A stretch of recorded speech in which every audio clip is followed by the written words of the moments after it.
세계에서 가장 돈이 많은 나라가 있습니다. 국민 1인당 자산이 2억 원이 넘고 국부펀드만 2,400조 원입니다. 그런데 이 나라가 수십 년간 돈으로도 해결 못한 문제가 두 개 있었습니다. 하나는 옆집 거인의 위협, 또 하나는 뭔가를 만들어 본 적이 없다는 것. 2026년 1월 29일 노르웨이 오슬로. 영화의 추위 속에서 역사적인 서명이 이뤄집니다. 노르웨이 국방장관이 펜을 들었습니다. 상대는 미국이 아니었습니다. 한국의 한화 에어로스페이스였습니다. 같은 시각 노르웨이 남부 아렌달 거대한 배터리 공장이 가동을 시작합니다. 공장 안을 가득 채운 건 삼성과 SK에서 검증된 한국산 장비들이었습니다. 20억 달러짜리 미사일 계약, 13조 원짜리 에너지 동맹, 연간 42기가와트시 규모의 배터리 공장. 전부 한국 기술이 심장에 박힌 겁니다. 나토 최전방 국가, 러시아와 198km 국경을 맞댄 나라. 세계 최고 부자 나라가 왜 지구 반대편 한국을 찾아온 걸까요? 돈으로도 살 수 없었던 그것. 노르웨이가 한국에서 찾은 건 대체 무엇이었을까요? 오늘 영상에서는 세 가지 이야기를 다뤄보겠습니다. 첫 번째, 2,400조 원을 가진 노르웨이가 왜 돈으로 해결 못한 문제가 있었는지. 두 번째, 한국이 어떻게 그 문제를 단번에 해결해버렸는지. 세 번째, 이 동맹이 양국의 미래를 어떻게 바꿔놓을 것인지. 이 영상을 끝까지 보시면 노르웨이라는 나라를 완전히 다른 눈으로 보게 되실 겁니다. 그리고 한국의 기술력이 세계 무대에서 어떤 위치에 있는지도 확실히 아시게 될 겁니다. 그럼 바로 시작하겠습니다. 본격적인 분석에 들어가기 전에 아직 구독 안 하신 분들은 지금 구독 버튼 눌러주시면 감사하겠습니다. 이런 경제 이야기 꾸준히 전해드리고 있습니다. 자, 노르웨이 하면 뭐가 떠오르시나요? 연어? 피오르? 오로라? 맞습니다. 그런데 경제를 공부하는 사람들에게 노르웨이는 조금 다른 의미로 다가옵니다. 노르웨이는 세계 최대 국부펀드를 보유한 나라입니다. 그 규모가 얼마냐면요, 1조 7천억 달러, 우리 돈으로 약 2,400조 원입니다. 이게 얼마나 큰 돈이냐면 삼성전자 시가총액의 5배가 넘습니다. 대한민국 1년 예산의 3배가 넘는 돈을 노르웨이는 저축해놓고 있는 겁니다. 인구는요, 고작 550만 명입니다. 부산 인구보다 조금 많은 수준이에요. 그러니까 국민 한 명당 약 3억 원의 국가 자산을 갖고 있는 셈입니다. 그런데 이렇게 돈이 많은 나라가 수십 년간 해결 못한 문제가 있었습니다. 첫 번째 문제는 안보입니다. 노르웨이는 러시아와 198km의 국경을 맞대고 있습니다. 냉전 시대부터 나토의 최전방 국가였죠. 그런데 2022년 우크라이나 전쟁이 터지면서 상황이 완전히 달라졌습니다. 옆집 거인이 갑자기 이웃 나라를 침공한 겁니다. 노르웨이 입장에서는 남의 일이 아니었어요. 바로 옆에서 벌어진 일이니까요. 두 번째 문제는 더 근본적이었습니다. 노르웨이는 뭔가를 만들어 본 적이 없는 나라입니다. 이게 무슨 말이냐면요, 노르웨이의 부는 대부분 석유와 천연가스에서 나왔습니다. 1970년대에 북해에서 엄청난 양의 석유가 발견됐거든요. 그 덕분에 부자가 됐습니다. 하지만 석유를 캐서 파는 것과 뭔가를 직접 만드는 건 완전히 다른 이야기입니다. 쉽게 비유를 들어볼게요. 노르웨이는 로또에 당첨된 사람과 비슷합니다. 로또에 당첨되면 돈은 많아지죠. 그런데 그 돈으로 회사를 차려서 제품을 만들고 공장을 돌리고 기술을 개발하는 건 완전히 다른 능력이 필요합니다. 노르웨이는 돈은 많았지만 제조업의 DNA가 없었던 겁니다. 배터리를 만들고 싶어도 어떻게 만드는지 몰랐습니다. 첨단 무기를 갖고 싶어도 직접 만들 능력이 없었습니다. 돈은 있는데 기술이 없으니 결국 남한테 사와야 하는 상황이었죠. 그런데 문제는 여기서 끝이 아니었습니다. 돈이 있으면 사면 되지 않느냐고요? 맞는 말입니다. 그런데 2022년 이후 세계 방산 시장에 이상한 일이 벌어졌습니다. 돈을 줘도 물건을 못 사는 상황이 된 겁니다. 우크라이나 전쟁이 터지자 유럽 전체가 무기를 사려고 줄을 섰습니다. 독일, 폴란드, 핀란드, 스웨덴 모두가 미국산 무기를 원했습니다. 특히 하이마스라는 다연장 로켓 시스템이 인기였죠. 우크라이나에서 러시아군을 상대로 엄청난 전과를 올렸으니까요. 그런데 미국의 방산 공장은 하나뿐입니다. 주문은 폭주하는데 생산 능력은 한계가 있었어요. 결과적으로 뭐가 벌어졌냐면 하이마스를 주문해도 언제 받을 수 있을지 기약이 없어진 겁니다. 2030년 이후에나 받을 수 있다는 이야기까지 나왔습니다. 노르웨이 입장에서 이건 재앙이었습니다. 러시아가 언제 어떤 행동을 할지 모르는 상황에서 4년 넘게 무기를 기다려야 한다고요? 그건 안보 공백이 생긴다는 뜻입니다. 돈은 있는데 시간을 살 수가 없었던 거예요. 바로 이 지점에서 한국이 등장합니다. 한국의 한화 에어로스페이스가 노르웨이에 제안을 했습니다. 우리한테는 천무라는 다연장 로켓 시스템이 있다. 성능은 하이마스와 비슷하거나 더 좋다. 그리고 결정적으로 2028년까지 인도해 줄 수 있다. 노르웨이 국방부는 미국의 하이마스와 한국의 천무를 놓고 치열하게 비교했습니다. 결론은 뭐였을까요? 2026년 1월 29일 노르웨이는 한국을 선택했습니다. 계약 금액 190억 노르웨이 크로네, 우리 돈으로 약 2조 8천억 원, 달러로는 20억 달러입니다. 노르웨이 현대사에서 가장 큰 방산 계약 중 하나로 기록됐습니다. 노르웨이 국방부 장관 토레 산드빅은 이렇게 말했습니다. 장거리 정밀 타격 능력은 현대 전장에서 필수적이며 천무는 노르웨이 군에 전례 없는 억제력을 제공할 것이라고요. 그런데 왜 하필 한국이었을까요? 천무가 하이마스보다 뭐가 좋았던 걸까요? 자, 여기서 두 무기를 직접 비교해 보겠습니다. 먼저 사거리입니다. 하이마스는 ATACMS 미사일을 장착했을 때 최대 300km를 날아갑니다. 천무는요? 전술 지대 지유도탄을 탑재하면 최대 500km까지 날아갑니다. 200km나 더 멀리 쏠 수 있는 거죠. 화력은 어떨까요?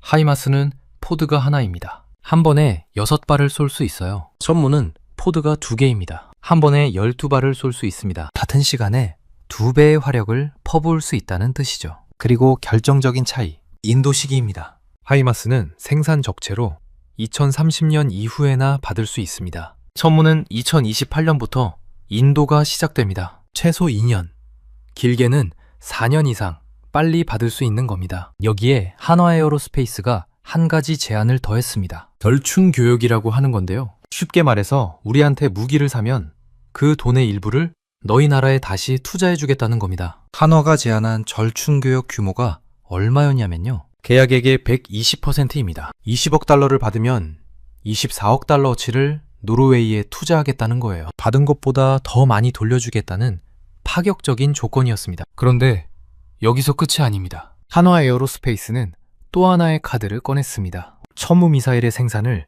폴란드에서 하겠다고 한 겁니다. 한화는 이미 폴란드의 생산 라인을 구축해놨거든요.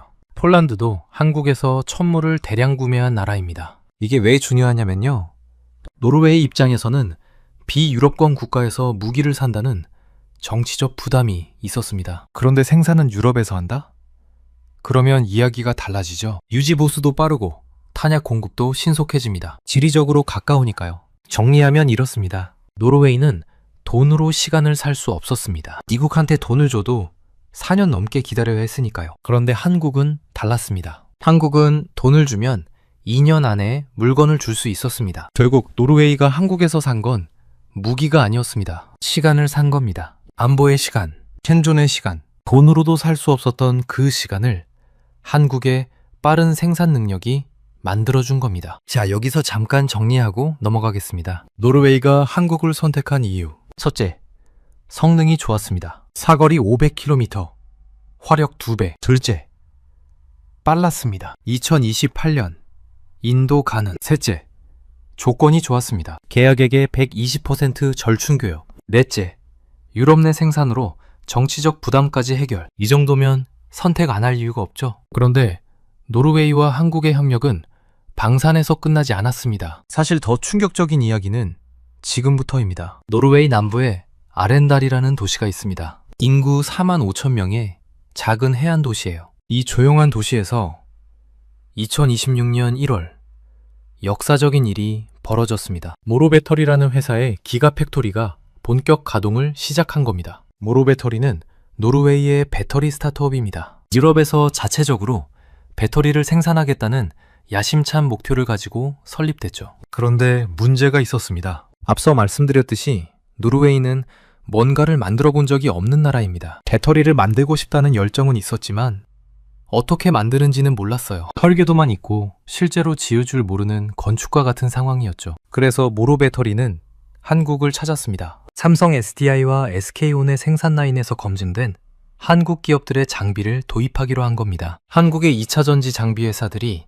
노르웨이로 건너갔습니다. TSI라는 회사가 전극 공정을 맡았습니다. 배터리의 핵심 재료인 양극재와 음극재를 섞고 코팅하는 일이죠. TNT라는 회사도 함께 했습니다. 고점도 슬러리를 균일하게 섞는 기술을 제공했습니다. 조립 공정은 필에너지와 유일에너테크가 담당했습니다. 배터리 셀을 정교하게 쌓고 용접하는 작업이에요. 화성 공정은 DNA와 갑진이라는 회사가 맡았습니다. 만들어진 셀을 활성화하고 테스트하는 자동화 시스템을 구축했죠. 심지어 배터리 재료까지 한국에서 왔습니다. 포스코 퓨처엠이 양극재와 음극재 샘플을 개발하고 장기 공급 체계를 구축했거든요. 결과적으로 모로 배터리 공장의 심장은 한국 기술로 가득 차게 됐습니다. 이걸 비유로 설명해 볼게요. 노르웨이는 맑고 깨끗한 폭포수를 가진 왕자님 같았습니다. 그 폭포수로 아름다운 분수를 만들고 싶었어요. 그런데 어떻게 만드는지 몰랐습니다. 한국은 마법의 레고 블록을 가진 기술자였습니다. 삼성과 SK에서 이미 검증된 레고 블록이요. 한국 기술자가 그 블록을 가져와서 순식간에 거대한 분수를 만들어줬습니다. 폭포수는 노르웨이가 제공했지만 분수를 만드는 기술은 한국이 준 겁니다. 그런데 타이밍이 절묘했습니다. 2025년 말부터 유럽 배터리 산업에 겨울이 찾아왔습니다. 원가는 오르고 공급은 넘치고 금리까지 올라서 투자가 얼어붙었거든요. 유럽의 배터리 선두주자였던 노스볼트도 양산 지연으로 휘청거렸습니다. 그런데 모로 배터리는 달랐습니다. 한국 기업들과 이미 손을 잡고 있었으니까요. 2023년부터 충주의 파일럿 라인을 운영하면서 공정을 다듬어 왔습니다. 유럽 배터리 산업이 추위에 떨 때 모로 배터리는 따뜻한 온실 안에 있었던 셈이죠. 2026년 1월 9일 모로 배터리는 파트너십 퍼스트 전략을 발표합니다. 현금 흐름을 보존하기 위해 오슬로 사무실을 폐쇄하고 아렌달로 역량을 집중하는 구조조정을 단행했습니다. 그러면서도 한국 파트너들과의 협력에는 오히려 속도를 냈습니다. 이건 양쪽 모두에게 윈윈이었습니다. 한국 기업들은 유럽 시장 진출에 교두보를 확보했고 노르웨이는 제조업의 DNA를 이식받았습니다. 여기서 노르웨이가 가진 숨겨진 무기가 하나 있습니다. 바로 전기료입니다. 노르웨이는 전력의 98%를 수력으로 생산합니다. 산이 많고 비가 많이 오니까 수력 발전이 엄청나게 발달해 있거든요. 덕분에 전기료가 유럽에서 가장 쌉니다. 배터리를 만들 때 가장 많이 드는 비용이 뭔지 아시나요? 바로 전기료입니다. 원재료 다음으로 전기료가 가장 크게 들어갑니다. 그러니까 이런 그림이 완성됩니다. 노르웨이의 저렴하고 깨끗한 전기, 여기에 한국의 정교한 배터리 제조 기술이 합쳐집니다. 결과물은요, 세계에서 가장 깨끗하고 가장 저렴하게 만들 수 있는 배터리입니다. 중국산 배터리는 석탄 발전으로 만들어져서 탄소 발자국이 큽니다. 유럽 소비자들은 정점 이런 걸 따지거든요. 노르웨이에서 수력 전기로 만든 배터리라면 탄소 발자국이 거의 제로에 가깝습니다. 프리미엄을 받을 수 있는 거죠. 자, 여기까지가 방산과 배터리 이야기였습니다. 그런데 한국과 노르웨이의 협력은 바다에서도 펼쳐지고 있습니다. 노르웨이는 세계적인 해운 강국입니다. 국토 대부분이 해안선이고 피오르라는 독특한 지형 덕분에 배가 드나들기 좋거든요. 그런데 문제가 있었습니다. 2026년 1월 1일부터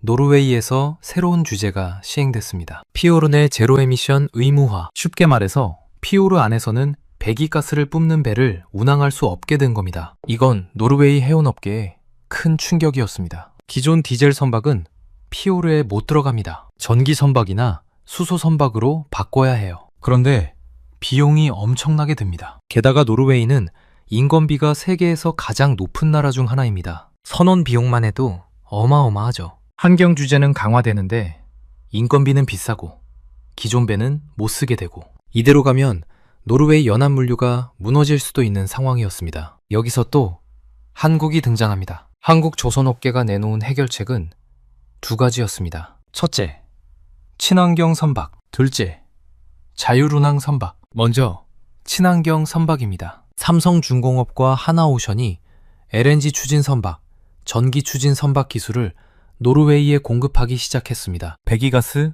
제로, 피오르 규제를 통과할 수 있는 배들이죠. 그런데 진짜 혁명은 자율운항 선박이었습니다. 2025년 10월 리치 리모트라는 선박이 북해에서 세계 최초로 무인 운항 허가를 받았습니다. 사람 없이 배가 스스로 항해하는 겁니다. 이게 왜 대단하냐면요. 선박에서 가장 많은 공간을 차지하는 게 뭔지 아시나요?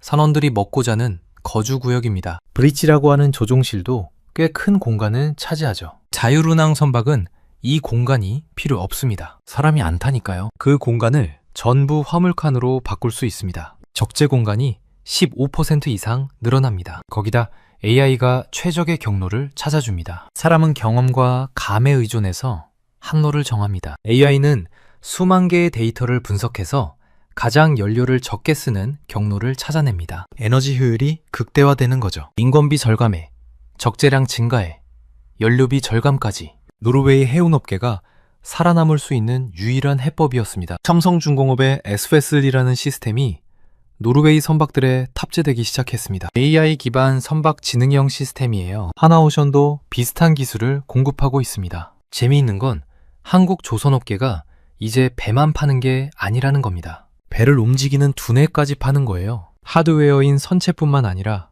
소프트웨어인 운항 시스템까지 장악한 겁니다. 노르웨이의 조선소들도 한국 기술을 도입하고 있습니다. 바르드나 울스테인 같은 유럽계 조선소들이 한국의 스마트 야드 솔루션을 들여오고 있어요. 특히 세이지 세이프티라는 AI 안전감지 시스템이 주목받고 있습니다. 이 시스템이 뭘 하냐면요. 작업자가 쓰러지거나 화재 징후가 보이면 3초 이내에 감지해서 알림을 보냅니다. 북유럽은 작업장 안전 기준이 세계에서 가장 엄격하거든요. 이 시스템이 그 기준을 맞추면서도 생산성을 높여주는 역할을 합니다. 에너지 분야도 빼놓을 수 없습니다. 노르웨이에 에키노르라는 회사가 있습니다. 세계적인 에너지 기업이에요. 이 회사가 한국에 얼마를 투자했는지 아시나요? 13조 원 이상입니다. 울산 앞바다에 반딧불이 프로젝트라는 게 있습니다. 750메가트 규모의 세계 최대 부유식 해상풍력 단지예요. 에키노르가 주도하고 있는 프로젝트죠. 부유식 해상풍력이 뭐냐면요. 바다 위에 풍력 발전기를 띄우는 겁니다. 보통 해상풍력은 바닥에 기둥을 박아서 고정합니다. 그런데 한국 동해처럼 수심이 깊은 바다에서는 그렇게 하기가 어렵습니다. 그래서 거대한 부표 위에 풍력 발전기를 올려서 띄우는 방식을 쓰는 거예요. 이 기술에서 에키노르가 세계 최고입니다. 노르웨이 북해에서 오랫동안 부유식 플랫폼을 운영해온 경험이 있거든요. 그런데 에키노르가 한국에서 부유식 해상풍력을 하려면 한국 기업들의 협력이 필수입니다. 삼성중공업이 부유체 제작을 맡고 있습니다. LS 전선이 해저 케이블을 공급합니다. 두산에너빌리티가 풍력 터빈을 만들고요. 에키노르의 기술과 자본, 한국 기업들의 제조 능력, 이게 합쳐져서 세계 최대 부유식 해상풍력 단지가 만들어지는 겁니다. 양국은 수소와 AI 분야에서도 손을 잡았습니다. 2025년부터 수소 및 AI 공동연구 프로그램이 시작됐습니다. 노르웨이 연구협의회와 한국연구재단이 공동으로 프로젝트를 선발해서 지원하고 있어요. 노르웨이는 천연가스가 많습니다. 이걸 이용해서 수소를 만들 수 있어요. 한국은 수소를 활용하는 기술이 발달해 있습니다. 수소차, 수소 발전소 같은 것들이요. 둘이 합치면 수소 생산부터 활용까지 전 과정을 아우르는 생태계가 만들어집니다. 여기서 한번 정리해 보겠습니다. 노르웨이와 한국의 협력을 한마디로 표현하면 이렇습니다. 바이킹 형님이 아이언맨 수트를 입은 거예요. 바이킹은 힘이 셉니다. 자원이 많고 돈이 많거든요. 그런데 몸이 좀 느립니다. 직접 뭔가를 만들어 본 적이 없으니까요. 한국은 똑똑하고 손이 빠른 공학도입니다. 첨단 기술을 갖고 있고 빠르게 만들어내는 능력이 있어요. 바이킹 형님이 옆집 거인한테 위협을 받고 있었습니다. 걱정이 태산이었죠. 한국 공학도가 다가왔습니다. 형님, 제가 만든 수트가 있는데요.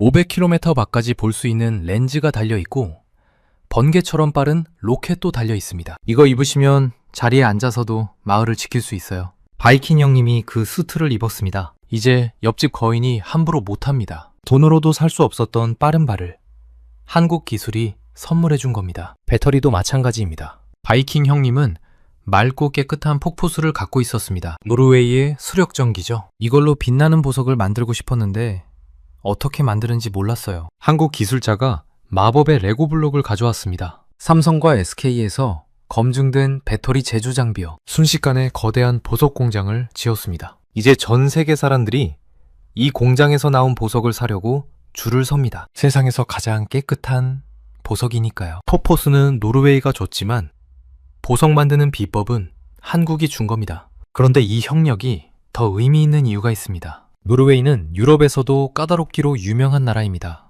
환경 규제가 세계에서 가장 엄격하고 나토 회원국으로서 안보 기준도 까다롭습니다. 한국 기술이 노르웨이에서 통했다는 건 뭘 의미할까요? 유럽의 가장 높은 기준을 통과했다는 증명서를 받은 거나 마찬가지입니다. 이제 다른 유럽 국가들도 한국을 다른 눈으로 보게 됩니다. 노르웨이가 선택했으니까 우리도 믿을 수 있겠다. 이런 논리가 성립하는 거죠. 노르웨이가 한국 기술의 보증인 역할을 해주는 겁니다. 실제로 폴란드는 이미 한국에서 천물을 대량 구매했고 핀란드도 한국 방산에 관심을 보이고 있습니다. 노르웨이 계약은 이 흐름을 더 가속화시킬 겁니다. 숫자로 현재 상황을 정리해 보겠습니다. 선무 계약 규모 20억 달러. 이건 노르웨이 육군 현대화의 핵심 예산입니다. 모로 배터리 공장 용량 현재 연간 1기가와트시인데 단계적으로 42기가와트시까지 확대할 계획입니다. 유럽 내 배터리 작업 체제의 시작이에요. 아렌달 지역 고용 창출 효과 공급망까지 포함하면 약 2,500명 이상의 일자리가 생겼습니다. 노르웨이의 GDP 대비 국방비 비중 2023년 1.5%에서 2026년 2%를 돌파했습니다. 나토 공고안을 달성한 거죠. 양국 간 무역도 급증하고 있습니다. 노르웨이의 대한국 수출이 2025년 11월 기준 전년 대비 63.2% 증가했습니다. 2억 5,700만 달러 규모예요. 주로 원유와 연어 수출이 늘었습니다. 반대로 한국의 대노르웨이 수출은 방산 장비, 배터리 제조 장비, 선박 기자재 등이 주를 이룹니다. 양방향으로 교역이 활발해지고 있는 거죠. 2026년 여름에는 더 큰 일이 예정되어 있습니다. 한국이 북극 항로 시범 운항에 나설 계획입니다. 북극 항로가 뭐냐면요. 러시아 북쪽 바다를 지나 유럽과 아시아를 잇는 항로입니다. 기존에 한국에서 유럽으로 가려면 수에즈 운하를 통과해야 했습니다. 거리가 엄청나게 멀어요. 그런데 북극 항로를 이용하면 운송 거리가 30%나 줄어듭니다. 문제는 북극 항로가 러시아 영해를 지나간다는 겁니다. 지정학적으로 민감한 구간이에요. 그런데 노르웨이와의 협력이 여기서 빛을 발합니다. 노르웨이는 북극권 국가입니다. 북극에 대한 전문성과 인프라를 갖고 있어요. 한국과 노르웨이가 협력하면 북극 항로 운항에 필요한 기술과 노하우를 확보할 수 있습니다. 자율운항 선박 기술도 여기서 쓰입니다. 혹독한 북극 환경에서는 사람이 타는 것보다 AI가 운항하는 게 더 안전할 수 있거든요. 이제 전체 그림이 보이시나요? 노르웨이는 1970년대 석유 발견으로 첫 번째 도약을 했습니다. 가난한 어촌 국가에서 세계 최고 부자 나라가 됐죠. 그런데 석유 시대는 끝나가고 있습니다. 탄소 중립 시대가 오고 있어요. 노르웨이는 석유 이후의 미래를 준비해야 했습니다. 2026년 노르웨이는 두 번째 도약을 시작했습니다. 한국의 제조 기술과 방산 솔루션을 이식받으면서요. 포스트 오일 시대에 새로운 성장 엔진을 장착한 겁니다. 한국에게 노르웨이는 어떤 의미일까요? 단순한 무기 수출 시장이 아닙니다. 노르웨이는 한국 기술이 세계 최고 수준임을 증명해주는 보증인입니다. 유럽의 까다로운 환경 규제를 통과했습니다. 나토의 엄격한 안보 기준을 충족했습니다. 이제 다른 나라들도 한국을 신뢰할 수 있는 근거가 생긴 겁니다. 2026년 현재 노르웨이 아렌달에서 생산되는 배터리세, 피오르를 가로지르는 자율운항 선박, 국경을 지키는 천무 로켓, 이 모든 것이 한국과 노르웨이가 맺은 기술 동맹의 살아있는 증거입니다. 바이킹 형님은 아이언맨 수트를 입고 새로운 시대를 맞이하고 있습니다. 그 수트를 만들어준 건 지구 반대편의 한국이었습니다. 정리해보겠습니다. 노르웨이가 한국에서 찾은 건 세 가지였습니다. 첫째, 시간. 돈을 줘도 4년 걸리는 걸 2년으로 단축해줬습니다. 둘째, 기술. 만들어 본 적 없는 나라에 제조업의 DNA를 심어줬습니다. 셋째, 신뢰. 유럽에서 한국 기술을 믿을 수 있다는 증거를 만들어줬습니다. 돈으로도 살 수 없었던 것들, 한국이 그걸 팔았습니다. 여러분은 한국과 노르웨이의 협력에 대해 어떻게 생각하시나요? K방산과 K배터리의 미래가 어떻게 될 것 같으신지 댓글로 의견 나눠주시면 감사하겠습니다. 오늘 영상은 여기까지입니다. 긴 영상 시청해주셔서 감사합니다. 구독과 좋아요 한 번씩만 눌러주시면 정말 큰 힘이 됩니다. 다음 영상에서 또 뵙겠습니다. 세계에서 가장 돈이 많은 나라가 있습니다. 국민 1인당 자산이 2억 원이 넘고 국부펀드만 2,400조 원입니다. 그런데 이 나라가 수십 년간 돈으로도 해결 못한 문제가 두 개 있었습니다. 하나는 옆집 거인의 위협, 또 하나는 뭔가를 만들어 본 적이 없다는 것. 2026년 1월 29일 노르웨이 오슬로, 영화의 추위 속에서 역사적인 서명이 이뤄집니다. 노르웨이 국방장관이 펜을 들었습니다. 상대는 미국이 아니었습니다. 한국의 한화 에어로스페이스였습니다. 같은 시각 노르웨이 남부 아렌달, 거대한 배터리 공장이 가동을 시작합니다. 공장 안을 가득 채운 건 삼성과 SK에서 검증된 한국산 장비들이었습니다. 20억 달러짜리 미사일 계약, 13조 원짜리 에너지 동맹, 연간 42기가와트시 규모의 배터리 공장, 전부 한국 기술이 심장에 박힌 겁니다. 나토 최전방 국가, 러시아와 198km 국경을 맞댄 나라, 세계 최고 부자 나라가 왜 지구 반대편 한국을 찾아온 걸까요? 돈으로도 살 수 없었던 그것. 노르웨이가 한국에서 찾은 건 대체 무엇이었을까요? 오늘 영상에서는 세 가지 이야기를 다뤄보겠습니다. 첫 번째, 2,400조 원을 가진 노르웨이가 왜 돈으로 해결 못한 문제가 있었는지. 두 번째, 한국이 어떻게 그 문제를 단번에 해결해 버렸는지. 세 번째, 이 동맹이 양국의 미래를 어떻게 바꿔놓을 것인지. 이 영상을 끝까지 보시면 노르웨이라는 나라를 완전히 다른 눈으로 보게 되실 겁니다. 그리고 한국의 기술력이 세계 무대에서 어떤 위치에 있는지도 확실히 아시게 될 겁니다. 그럼 바로 시작하겠습니다. 본격적인 분석에 들어가기 전에 아직 구독 안 하신 분들은 지금 구독 버튼 눌러주시면 감사하겠습니다. 이런 경제 이야기 꾸준히 전해드리고 있습니다. 자, 노르웨이 하면 뭐가 떠오르시나요? 연어? 피오르? 오로라? 맞습니다. 그런데 경제를 공부하는 사람들에게 노르웨이는 조금 다른 의미로 다가옵니다. 노르웨이는 세계 최대 국부펀드를 보유한 나라입니다. 그 규모가 얼마냐면요, 1조 7천억 달러, 우리 돈으로 약 2,400조 원입니다. 이게 얼마나 큰 돈이냐면 삼성전자 시가총액의 5배가 넘습니다. 대한민국 1년 예산의 3배가 넘는 돈을 노르웨이는 저축해놓고 있는 겁니다. 인구는요, 고작 550만 명입니다. 부산 인구보다 조금 많은 수준이에요. 그러니까 국민 한 명당 약 3억 원의 국가 자산을 갖고 있는 셈입니다. 그런데 이렇게 돈이 많은 나라가 수십 년간 해결 못한 문제가 있었습니다. 첫 번째 문제는 안보입니다. 노르웨이는 러시아와 198km의 국경을 맞대고 있습니다. 냉전 시대부터 나토의 최전방 국가였죠. 그런데 2022년 우크라이나 전쟁이 터지면서 상황이 완전히 달라졌습니다. 옆집 거인이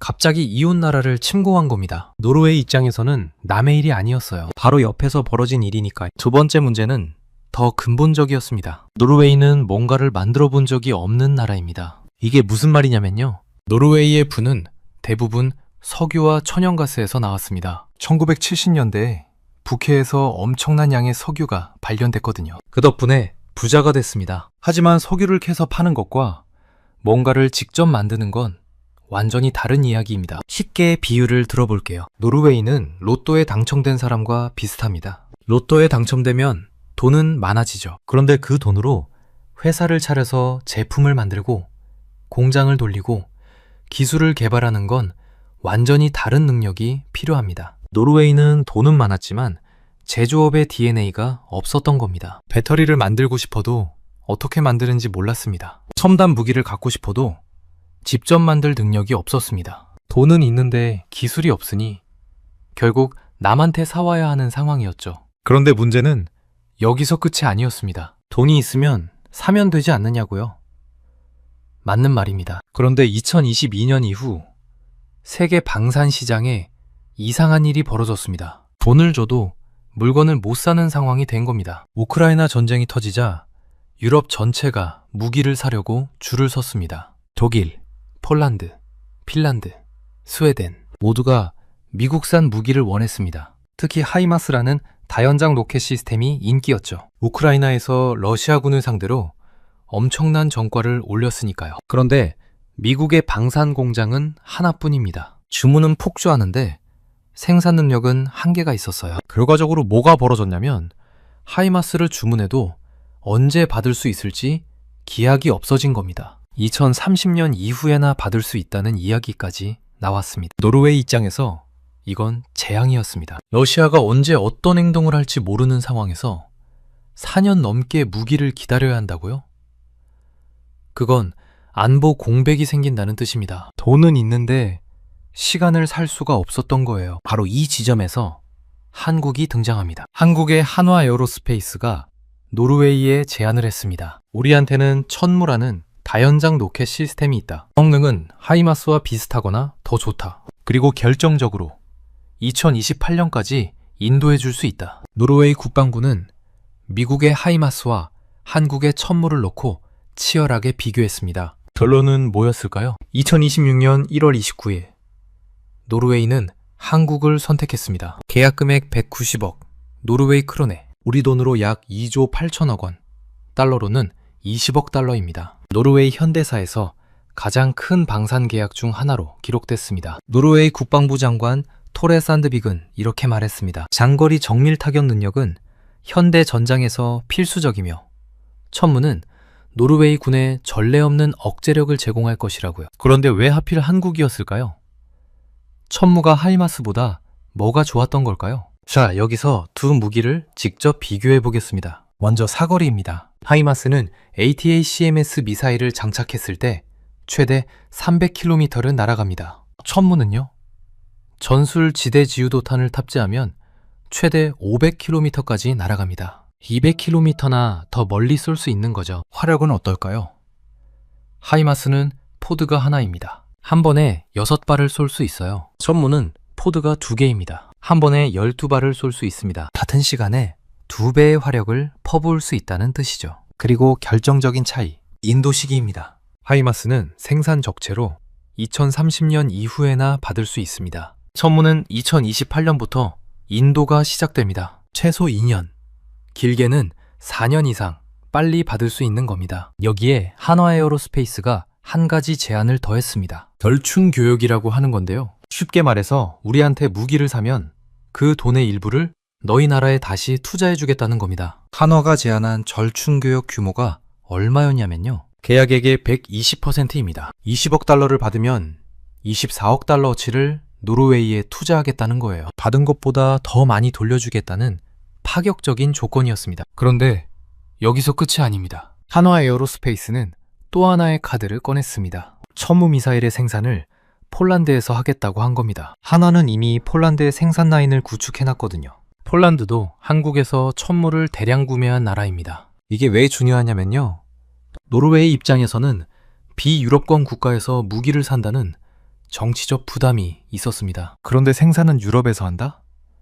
그러면 이야기가 달라지죠. 유지 보수도 빠르고 탄약 공급도 신속해집니다. 지리적으로 가까우니까요. 정리하면 이렇습니다. 노르웨이는 돈으로 시간을 살 수 없었습니다. 미국한테 돈을 줘도 4년 넘게 기다려야 했으니까요. 그런데 한국은 달랐습니다. 한국은 돈을 주면 2년 안에 물건을 줄 수 있었습니다. 결국 노르웨이가 한국에서 산 건 무기가 아니었습니다. 시간을 산 겁니다. 안보의 시간, 생존의 시간, 돈으로도 살 수 없었던 그 시간을 한국의 빠른 생산 능력이 만들어준 겁니다. 자, 여기서 잠깐 정리하고 넘어가겠습니다. 노르웨이가 한국을 선택한 이유. 첫째, 성능이 좋았습니다. 사거리 500km, 화력 2배. 둘째, 빨랐습니다. 2028년 인도 가능. 셋째, 조건이 좋았습니다. 계약액의 120% 절충교역. 넷째, 유럽 내 생산으로 정치적 부담까지 해결. 이 정도면 선택 안 할 이유가 없죠. 그런데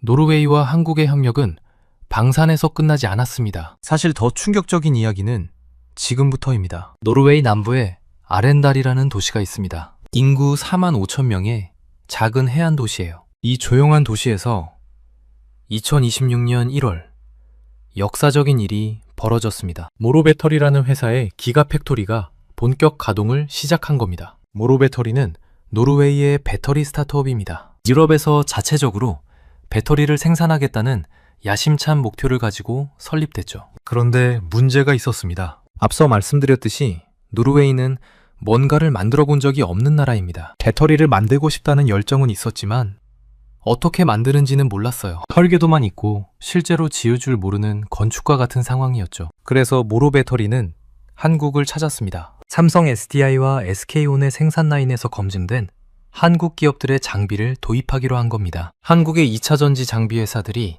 노르웨이로 건너갔습니다. TSI라는 회사가 전극 공정을 맡았습니다. 배터리의 핵심 재료인 양극재와 음극재를 섞고 코팅하는 일이죠. TNT라는 회사도 함께했습니다. 고점도 슬러리를 균일하게 섞는 기술을 제공했습니다. 조립 공정은 필에너지와 유일에너테크가 담당했습니다. 배터리 셀을 정교하게 쌓고 용접하는 작업이에요. 화성 공정은 DNA와 갑진이라는 회사가 맡았습니다. 만들어진 셀을 활성화하고 테스트하는 자동화 시스템을 구축했죠. 심지어 배터리 재료까지 한국에서 왔습니다. 포스코 퓨처엠이 양극재와 음극재 샘플을 개발하고 장기 공급 체계를 구축했거든요. 결과적으로 모로 배터리 공장의 심장은 한국 기술로 가득 차게 됐습니다. 이걸 비유로 설명해 볼게요. 노르웨이는 맑고 깨끗한 폭포수를 가진 왕자님 같았습니다. 그 폭포수로 아름다운 분수를 만들고 싶었어요. 그런데 어떻게 만드는지 몰랐습니다. 한국은 마법의 레고 블록을 가진 기술자였습니다. 삼성과 SK에서 이미 검증된 레고 블록이요. 한국 기술자가 그 블록을 가져와서 순식간에 거대한 분수를 만들어줬습니다. 폭포수는 노르웨이가 제공했지만 분수를 만드는 기술은 한국이 준 겁니다. 그런데 타이밍이 절묘했습니다. 2025년 말부터 유럽 배터리 산업에 겨울이 찾아왔습니다. 원가는 오르고 공급은 넘치고 금리까지 올라서 투자가 얼어붙었거든요. 유럽의 배터리 선두주자였던 노스볼트도 양산 지연으로 휘청거렸습니다. 그런데 모로 배터리는 달랐습니다. 한국 기업들과 이미 손을 잡고 있었으니까요. 2023년부터 충주의 파일럿 라인을 운영하면서 공정을 다듬어 왔습니다. 유럽 배터리 산업이 추위에 떨 때 모로 배터리는 따뜻한 온실 안에 있었던 셈이죠. 2026년 1월 9일 모로 배터리는 파트너십 퍼스트 전략을 발표합니다. 현금 흐름을 보존하기 위해 오슬로 사무실을 폐쇄하고 아렌달로 역량을 집중하는 구조조정을 단행했습니다. 그러면서도 한국 파트너들과의 협력에는 오히려 속도를 냈습니다. 이건 양쪽 모두에게 윈윈이었습니다. 한국 기업들은 유럽 시장 진출에 교두보를 확보했고 노르웨이는 제조업의 DNA를 이식받았습니다. 여기서 노르웨이가 가진 숨겨진 무기가 하나 있습니다. 바로 전기료입니다. 노르웨이는 전력의 98%를 수력으로 생산합니다. 산이 많고 비가 많이 오니까 수력 발전이 엄청나게 발달해 있거든요. 덕분에 전기료가 유럽에서 가장 쌉니다. 배터리를 만들 때 가장 많이 드는 비용이 뭔지 아시나요?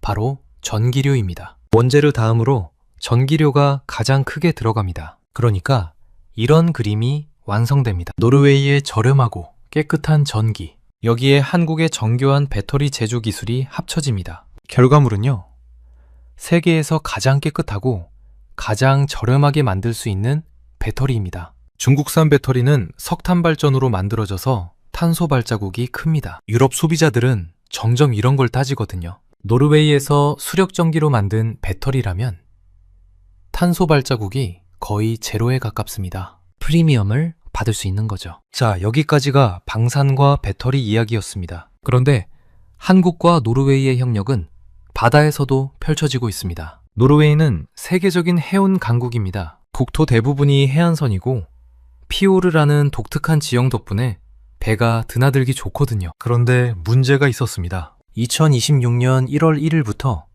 노르웨이에서 새로운 규제가 시행됐습니다. 피오르 내 제로 에미션 의무화. 쉽게 말해서 피오르 안에서는 배기가스를 뿜는 배를 운항할 수 없게 된 겁니다. 이건 노르웨이 해운업계에 큰 충격이었습니다. 기존 디젤 선박은 피오르에 못 들어갑니다. 전기 선박이나 수소 선박으로 바꿔야 해요. 그런데 비용이 엄청나게 듭니다. 게다가 노르웨이는 인건비가 세계에서 가장 높은 나라 중 하나입니다. 선원 비용만 해도 어마어마하죠. 환경 규제는 강화되는데 인건비는 비싸고 기존 배는 못 쓰게 되고 이대로 가면 노르웨이 연합물류가 무너질 수도 있는 상황이었습니다. 여기서 또 한국이 등장합니다. 한국 조선업계가 내놓은 해결책은 두 가지였습니다. 첫째, 친환경 선박. 둘째, 자율운항 선박. 먼저 친환경 선박입니다. 삼성중공업과 하나오션이 LNG 추진 선박, 전기 추진 선박 기술을 노르웨이에 공급하기 시작했습니다. 배기가스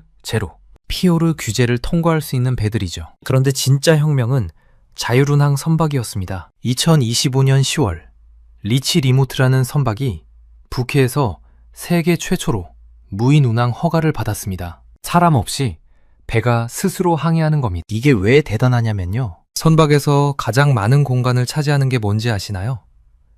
선원들이 먹고 자는 거주구역입니다. 브릿지라고 하는 조종실도 꽤 큰 공간을 차지하죠. 자율운항 선박은 이 공간이 필요 없습니다. 사람이 안 타니까요. 그 공간을 전부 화물칸으로 바꿀 수 있습니다. 적재 공간이 15% 이상 늘어납니다. 거기다 AI가 최적의 경로를 찾아줍니다. 사람은 경험과 감에 의존해서 항로를 정합니다. AI는 수만 개의 데이터를 분석해서 가장 연료를 적게 쓰는 경로를 찾아냅니다. 에너지 효율이 극대화되는 거죠. 인건비 절감에, 적재량 증가에, 연료비 절감까지 노르웨이 해운업계가 살아남을 수 있는 유일한 해법이었습니다. 삼성중공업의 SVESL이라는 시스템이 노르웨이 선박들에 탑재되기 시작했습니다. AI 기반 선박 지능형 시스템이에요. 하나오션도 비슷한 기술을 공급하고 있습니다. 재미있는 건 한국 조선업계가 이제 배만 파는 게 아니라는 겁니다. 배를 움직이는 두뇌까지 파는 거예요. 하드웨어인 선체뿐만 아니라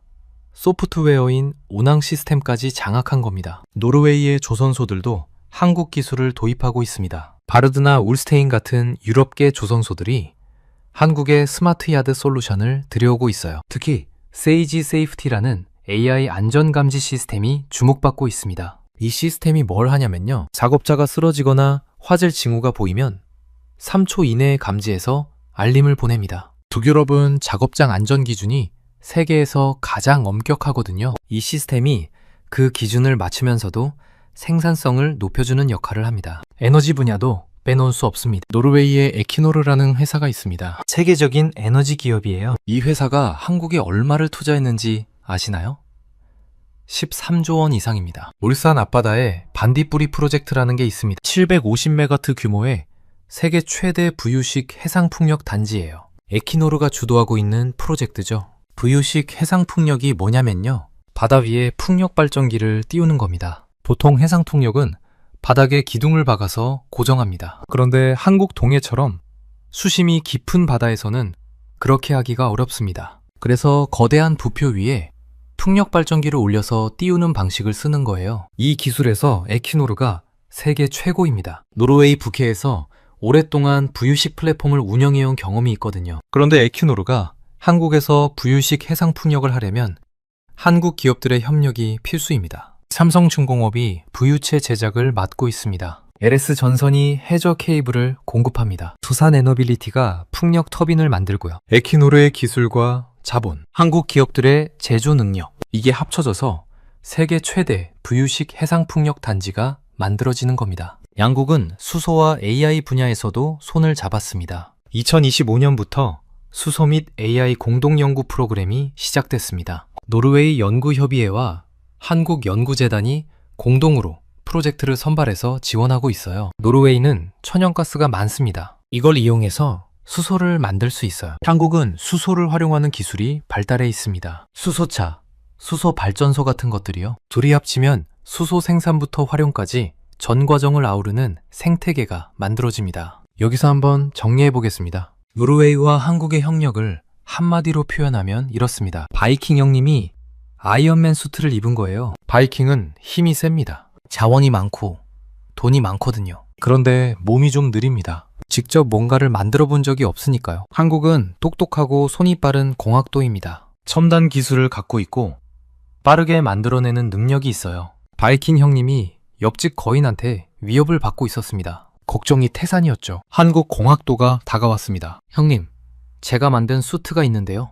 500km 밖까지 볼 수 있는 렌즈가 달려있고 번개처럼 빠른 로켓도 달려 있습니다. 이거 입으시면 자리에 앉아서도 마을을 지킬 수 있어요. 바이킹 형님이 그 수트를 입었습니다. 이제 옆집 거인이 함부로 못합니다. 돈으로도 살 수 없었던 빠른 발을 한국 기술이 선물해 준 겁니다. 배터리도 마찬가지입니다. 바이킹 형님은 맑고 깨끗한 폭포수를 갖고 있었습니다. 노르웨이의 수력전기죠. 이걸로 빛나는 보석을 만들고 싶었는데 어떻게 만드는지 몰랐어요. 한국 기술자가 마법의 레고 블록을 가져왔습니다. 삼성과 SK에서 검증된 배터리 제조 장비요. 순식간에 거대한 보석 공장을 지었습니다. 이제 전 세계 사람들이 이 공장에서 나온 보석을 사려고 줄을 섭니다. 세상에서 가장 깨끗한 보석이니까요. 폭포수는 노르웨이가 줬지만 보석 만드는 비법은 한국이 준 겁니다. 그런데 이 협력이 더 의미 있는 이유가 있습니다. 노르웨이는 유럽에서도 까다롭기로 유명한 나라입니다. 환경 규제가 세계에서 가장 엄격하고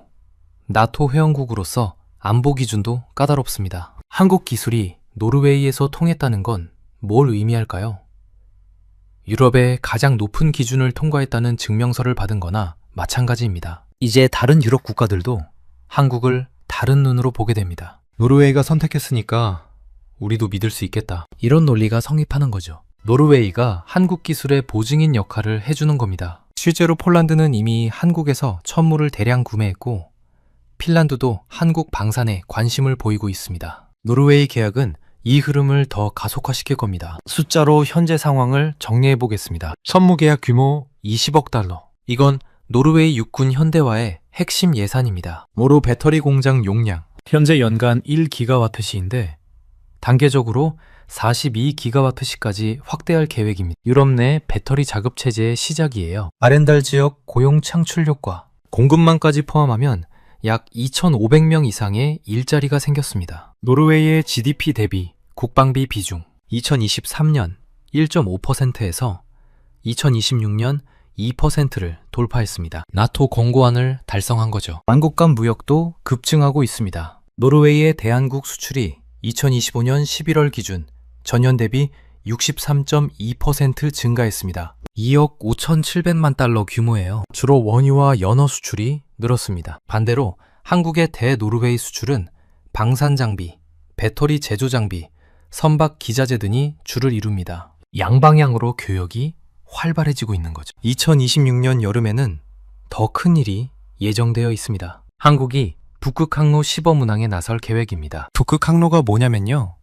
러시아 북쪽 바다를 지나 유럽과 아시아를 잇는 항로입니다. 기존에 한국에서 유럽으로 가려면 수에즈 운하를 통과해야 했습니다. 거리가 엄청나게 멀어요. 그런데 북극 항로를 이용하면 운송 거리가 30%나 줄어듭니다. 문제는 북극 항로가 러시아 영해를 지나간다는 겁니다. 지정학적으로 민감한 구간이에요. 그런데 노르웨이와의 협력이 여기서 빛을 발합니다. 노르웨이는 북극권 국가입니다. 북극에 대한 전문성과 인프라를 갖고 있어요. 한국과 노르웨이가 협력하면 북극 항로 운항에 필요한 기술과 노하우를 확보할 수 있습니다. 자율운항 선박 기술도 여기서 쓰입니다. 혹독한 북극 환경에서는 사람이 타는 것보다 AI가 운항하는 게 더 안전할 수 있거든요. 이제 전체 그림이 보이시나요? 노르웨이는 1970년대 석유 발견으로 첫 번째 도약을 했습니다. 가난한 어촌 국가에서 세계 최고 부자 나라가 됐죠. 그런데 석유 시대는 끝나가고 있습니다. 탄소 중립 시대가 오고 있어요. 노르웨이는 석유 이후의 미래를 준비해야 했습니다.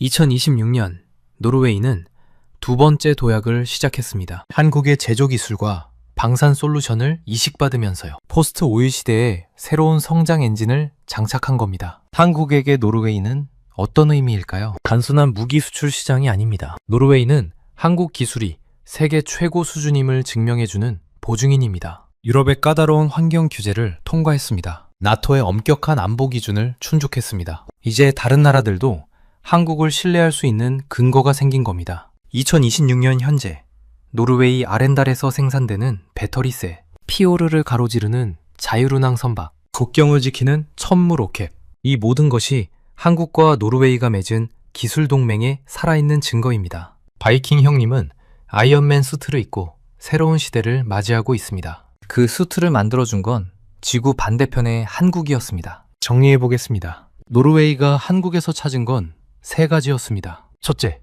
시간. 돈을 줘도 4년 걸리는 걸 2년으로 단축해줬습니다. 둘째, 기술. 만들어 본 적 없는 나라에 제조업의 DNA를 심어줬습니다. 셋째, 신뢰. 유럽에서 한국 기술을 믿을 수 있다는 증거를 만들어줬습니다. 돈으로도 살 수 없었던 것들, 한국이 그걸 팔았습니다. 여러분은 한국과 노르웨이의 협력에 대해 어떻게 생각하시나요? K방산과 K배터리의 미래가 어떻게 될 것 같으신지 댓글로 의견 나눠주시면 감사하겠습니다. 오늘 영상은 여기까지입니다. 긴 영상 시청해주셔서 감사합니다. 구독과 좋아요 한 번씩만 눌러주시면 정말 큰 힘이 됩니다. 다음 영상에서 또 뵙겠습니다.